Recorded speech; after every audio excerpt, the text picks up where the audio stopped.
Welcome to the adventures from the bedrooms of African women, where we explore all things sex, sexuality, and pleasure. When we started the blog, and now this podcast, and our live festival, and all the incredible live events we're beginning to curate all over the world. I mean, I also did a little book some of you may have heard of, The Sex Lives of African Women. Yes. Well, when we did all these things, what were we trying to do, Malaika? We were seeking to challenge perceptions and join an exciting number of brilliant creatives across the continent, like our guest today, Wanuri Kahiu. And she is grappling with so many big questions. And she grapples well. Yes, she does. What are the stories or what are the legends, fables, myths that populate our African context that are based on either imagination or legends and not as a response to marriage, circumcision, or, you know what I mean? All those things that we're kind of like yoked on as if we can't have imaginations, as if we can't be holistic beings without being reactive to our country. So most often we're considered as reactive to AIDS and HIV, reactive to poverty. And then our stories seem to be reactive to that rather than an active imagination first that has always been part of Africa's heritage and working from there. Wanuri Kahiu is the director of Rafiki, a beautiful lesbian love story that was sadly deemed controversial and banned in her home country, Kenya. Can you believe that? I can, and it's disappointing. And at the same time, with how repressive some of our governments have become, sadly par for the course. Yeah, but this is why Wanuri's work is so important, because it resists against that. Absolutely. Wanuri is a storyteller and just an all-around fierce, fun, and fantastical African artist. And we wanted to ask her for her take on sex on screen. Damn, she's so fly. Goddamn, she might die. She goddamn with the goddess life. She everything you realize. Goddamn. You know that I already think sex and sexuality is a really, really important topic. And I know that for myself as a writer, sometimes when I read sex scenes in books, I'm like, what is this? Like, where's the action? Like, all you know is that the following morning, this couple have woken up in bed or whatever, you know? And I like realness when it comes to sex. What do you like when it comes to sex scenes in films, Wanuri? And if you can you maybe share a sex scene that you really like or you think was done really well? Whatever that means to you. Yeah. So I completely agree with what you're saying. And I think for me, sex scenes in movies have been treated in a way that really has bothered me for the longest time, because we have a propensity to show more violence than we do sex. Like, we can go into a 15-minute action sequence, but you would never spend that much time on a lovemaking sequence. So I think that the balance has been, one, unfortunately, towards violence in film and TV. But second, there hasn't been an active approach on how to properly figure out sex scenes. And there's been growing attempts over the years. So now, anytime there's a sex scene, you have an intimacy coordinator on set, right? Who starts to have conversations about what is comfortable for you, what language is comfortable, what does a safe space mean, with actors even ahead of the time they come onto set, and is there on set to help guide the process. But in and of itself, even that role as an intimacy coordinator is very new. So you have people who've just done like a certificate and they just come on set and they still just don't understand, because they haven't had an understanding with themselves about maybe their own sexual life, about how to have conversations with others about intimacy and touch. You see? So it's a curious thing that I think we're trying to figure out ways of solving. Now, as far as sex scenes in film, one of the ones from Africa that was so revolutionary for me, it's by a director called Joe Munga.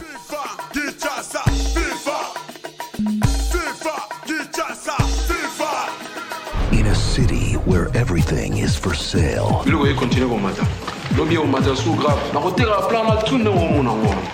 Riva has something everyone wants. Riva! Riva! Riva langa! Come on, Riva. But what Riva wants most belongs to another man. Sokyo continue. Bakoboka yo meke. Viva Riva. It was absolutely the first film from the Congo I had ever seen, right? And Joe he created this really beautiful sex scene in a bathtub that was just like, it was very heated, very beautiful. And it compelled me in such a way because I hadn't seen Africans have sex in a film in that way before. Everything else was cut to the moon. You know what I mean?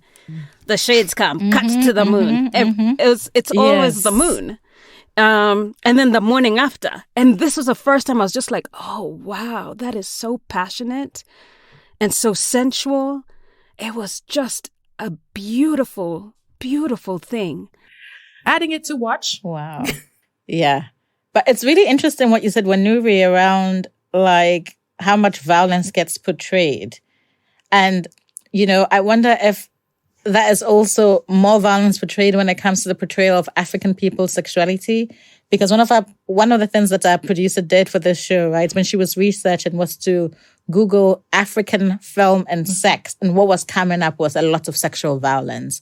You know, why are our lives not also being portrayed as pleasurable, as full of joy, as us being embodied, as us having autonomy? And how can we change that? Do you have any thoughts around that? I mean, that's my life's mission. My thoughts are enter life mission here. You know what I mean? Love it. Because it's the same reason when I made Rafiki, there were not enough Africans falling in love on screen, right? And that's why I chose I chose to make Rafiki, because I just wanted to make a love story. And I wanted to make a love story that you forget who's in it and you just get the sense of falling in love.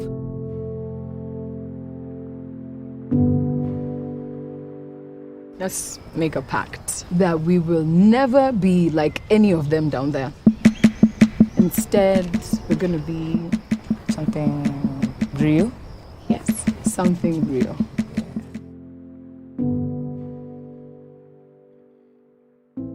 When you're watching the film, you remember what it was like for you to fall in love. That's the only experience I wanted to create.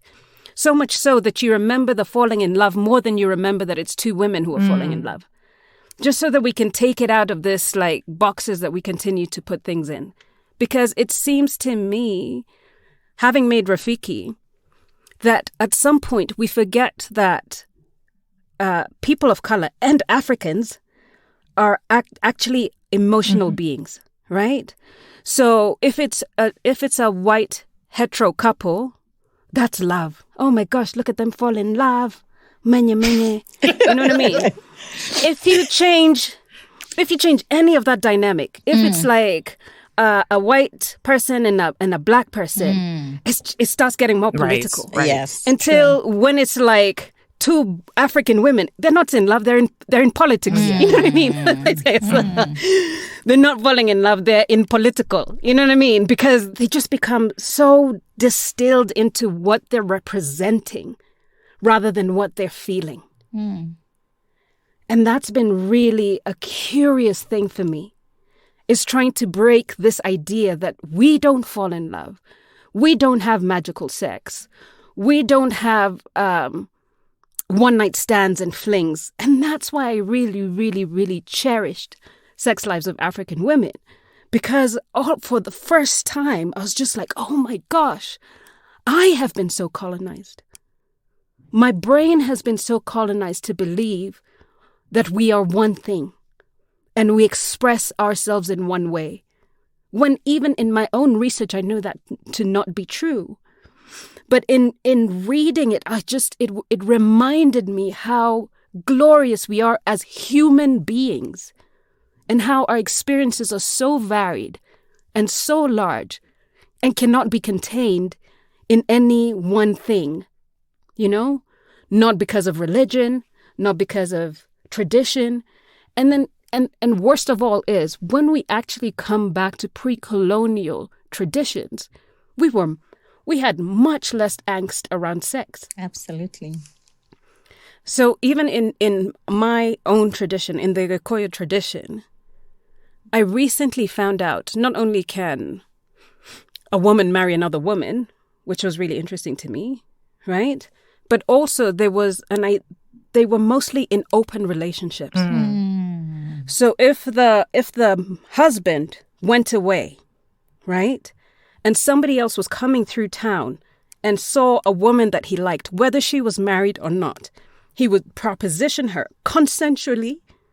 She would agree, right? And he would put his spear outside her door. Oh. And if the husband came back and he saw the spear outside the door, he knew not to bother his wife. Okay, wow. And any children that came out of that union were children of the family. So would still take the husband's name. Wow. Yeah. Because the children belong to the family. They don't belong to the man. Yes. You see what I mean? Yes. And then Christianity came and completely ruined it. And now we have jealousy in ways that are so out of proportion.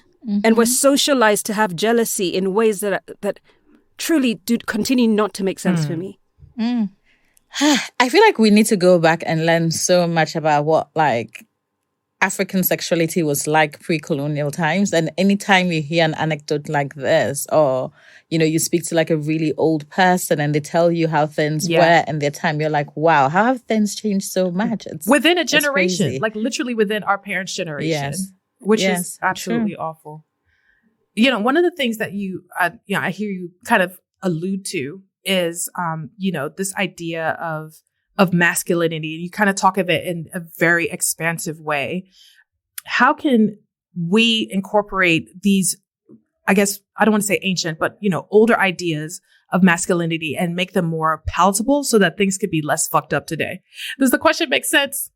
It does, but I worry that sometimes, I truly do worry that patriarchy has always been patriarchy in a way, right? And even traditionally, the patriarchy has been severe and horrible, you know, and has been detrimental and harmful as well in the past. So there's some patriarchal practices. I'm just like, you stay where you are in the past. You know what I mean? We cannot reform you. Yeah. Do not come and visit us again. So what I think the questions, especially in now where we are freeing ourselves of constrictive gender profiling, right? How can we redefine what that means, right?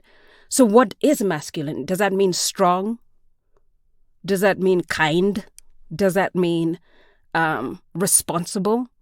Like, what are those traits of masculinity that we can carry through in our lives so that I have masculine qualities as well as feminine qualities, right? And how can we teach that to truly the men first, truly the cisgender men, specifically hetero ones, in understanding that there is a more dynamic way to understand gender and roles outside of, I have penis, I am man. You know what I mean? Yep, totally. And I'm wondering, and this obviously speaks to your life mission, but are you interested in creating more films that really show gender and sexuality in more expansive ways? Are you able to speak to anything like that? Yeah, absolutely. And in every project, I truly try to figure out what that means. What does it mean to show tenderness and love? What does it mean to show sensuality for us? You know, I want to continue to create moments like that for all sorts of African identifying people.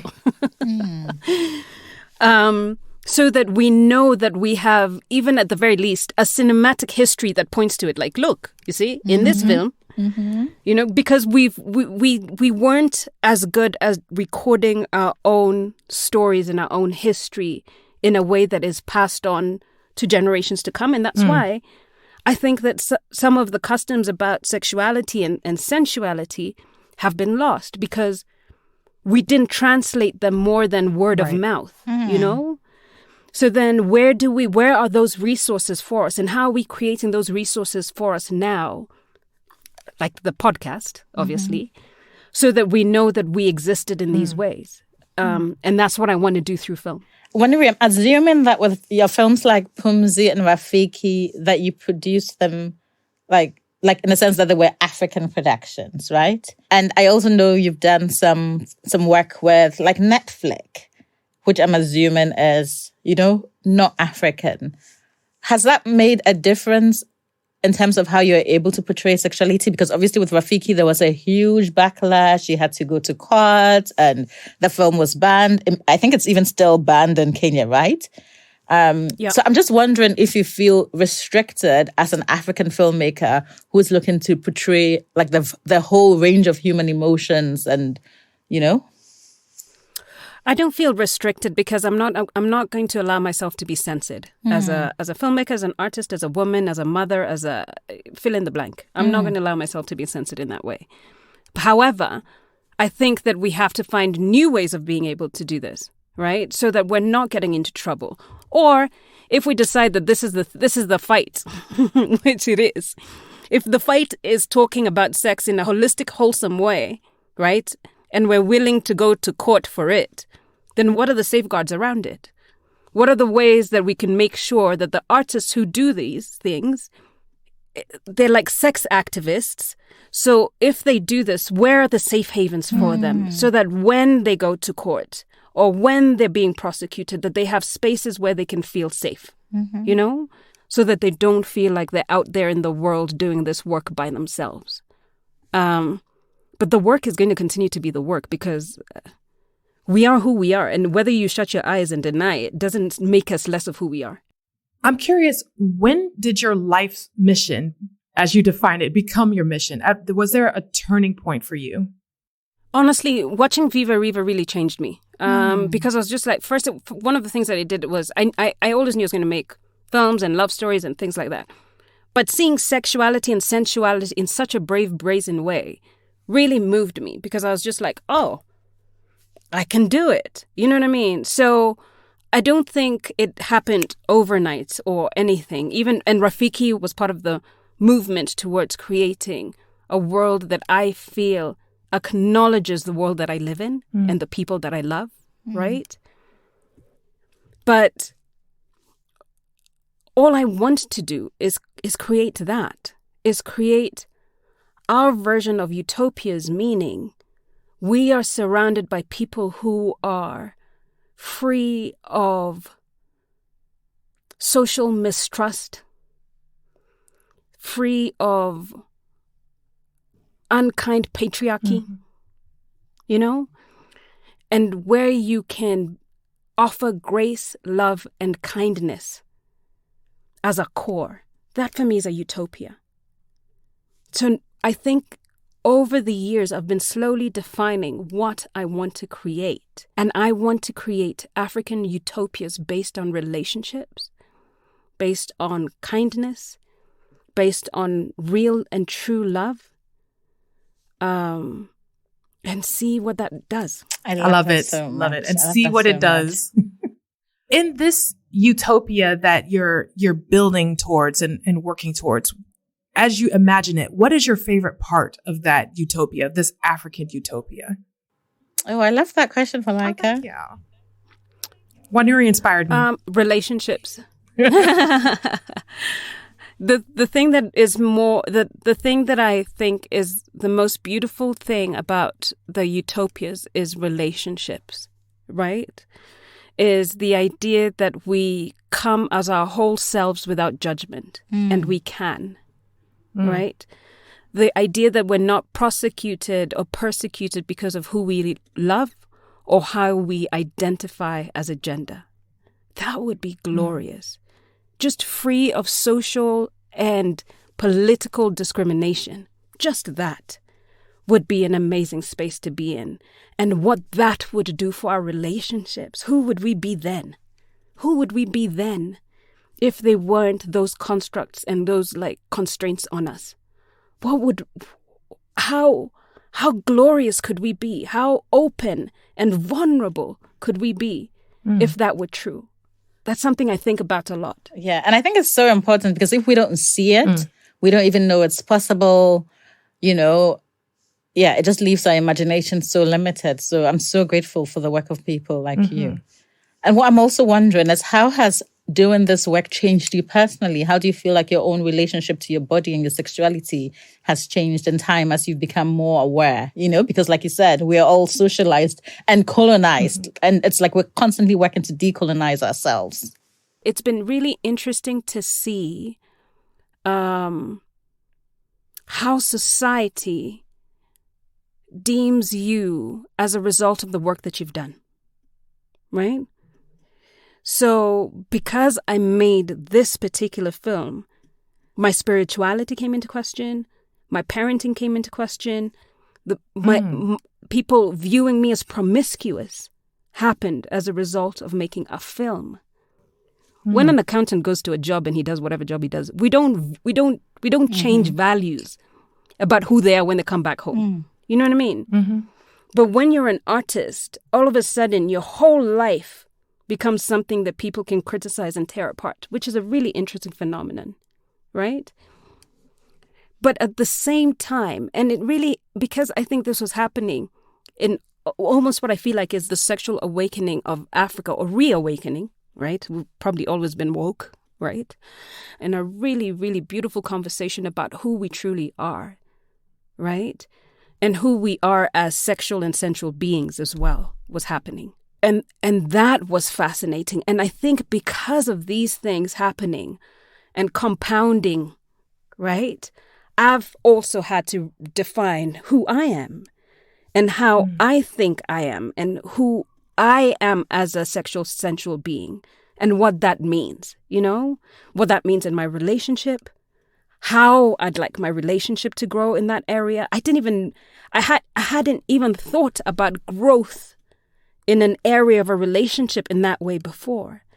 But now I am, and I am considering, just like we grow in any other spaces, how can we actively spend time and dedicate time to growing as sensual sexual beings?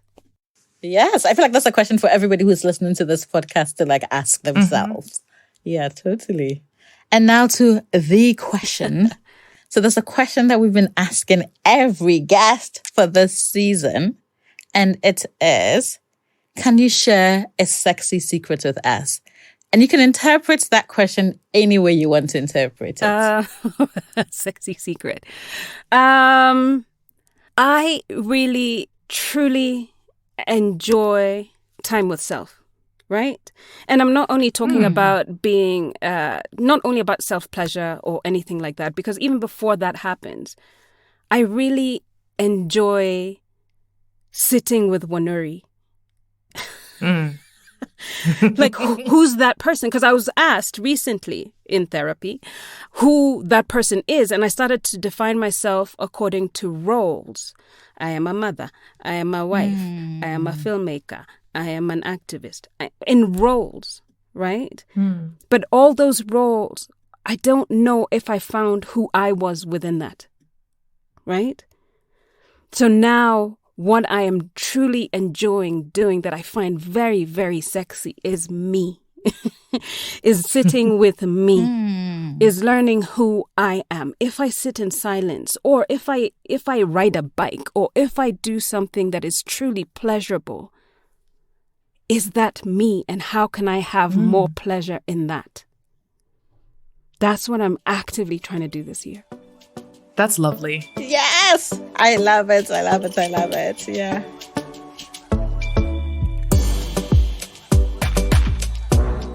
I really loved this conversation with Wanuri. I think part of what will cause the world to change and for us to live in a better world is if we can imagine and literally see these new worlds. We need to see them visually on our screens. We need to read about new worlds in books. And these are not worlds that are far away. These are worlds that actually exist in the here and now in small pockets. And I think we just need to see them and feel them and know that we can live in a world where, everybody deserves love, and everybody's able to love who they want to, and just live. That's all. I agree with you 100%. I really loved this conversation with Wanuri. It just confirmed in me that we don't have to go outside of the continent for inspiration for magic and myth. We can just draw from our own histories. Absolutely. And apply that and just see what is possible if we just open our minds up. Yeah, totally. What is possible in the future if we are really open. So I leave inspired. Yeah, and if you want more inspiration, join us every week. We have amazing guests who bring the fire each and every single week. I want to say keep coming. You know you want to say it. Keep coming!